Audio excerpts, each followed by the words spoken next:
Daily motion ready ആയില്ലെങ്കിൽ ഭയങ്കര അസ്വസ്ഥത അനുഭവിക്കുന്നവരാണ് ചിലരെങ്കിലും.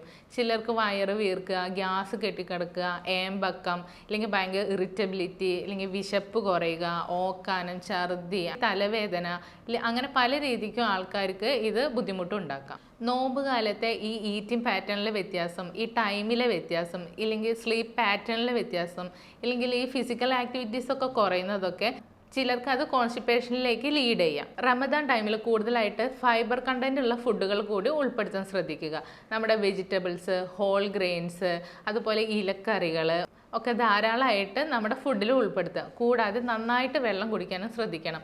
ഫാസ്റ്റിംഗ് ഇല്ലാത്ത ടൈമിൽ ഏകദേശം 2 മുതൽ 3 ലിറ്റർ വെള്ളം, ഏകദേശം ഒരു 8 to 10 ഗ്ലാസ് വെള്ളമെങ്കിലും തീർച്ചയായിട്ടും കുടിച്ചിരിക്കണം. കൂടാതെ നമ്മുടെ ഫുഡിൽ നിന്ന് ഭയങ്കര ഓയിലി ആയിട്ടുള്ള ഫുഡ്, അല്ലെങ്കിൽ പ്രോസസ്ഡ് ഫുഡ്, നോൺ വെജ് ഒക്കെ ഒന്ന് കുറയ്ക്കണം ഇങ്ങനെ കോൺസ്റ്റിപ്പേഷൻ അനുഭവിക്കുന്നവരാണെങ്കിൽ. ഇല്ലെങ്കിൽ നോൺ വെജിൻ്റെ കൂടെ തന്നെ മാക്സിമം വെജിറ്റബിൾസും കൂടി ഉൾപ്പെടുത്താൻ ശ്രദ്ധിക്കും. ചിലർക്ക് ഈ ബുദ്ധിമുട്ടുകൾ നോമ്പിൻ്റെ ഒരു കുറച്ച് ദിവസങ്ങളിൽ മാത്രമേ ഉണ്ടാവുള്ളൂ. പിന്നെ ആ പാറ്റേണിലേക്ക് അങ്ങോട്ട് കയറി കഴിഞ്ഞാൽ ഈ ബുദ്ധിമുട്ടുകളൊക്കെ ഒന്ന് കുറയും. പക്ഷെ ചിലർക്ക് ഇത് നല്ല സിവിയർ ആയി പോകാൻ ചാൻസ് ഉണ്ട്. അങ്ങനെയുള്ളവർ തീർച്ചയായിട്ടും ഡോക്ടറെ കൺസൾട്ട് ചെയ്യേണ്ടതാണ്. ദഹന സംബന്ധമായിട്ടുള്ള എന്ത് ബുദ്ധിമുട്ടുകൾക്കും, അതായത് ഓക്കാനം, ഛർദി, ഇല്ലെങ്കിൽ കോൺസ്റ്റിപ്പേഷൻ, ഗ്യാസിൻ്റെ ബുദ്ധിമുട്ട്, നെഞ്ചരിച്ചിൽ, എന്ത് ബുദ്ധിമുട്ടുകൾക്കും നമുക്ക് ഹോമിയോ മെഡിസിൻസ് ഫാസ്റ്റിംഗ് അല്ലാത്ത ടൈമിൽ തന്നെ എടുത്തിട്ട് മാറ്റിയെടുക്കാൻ സാധിക്കും.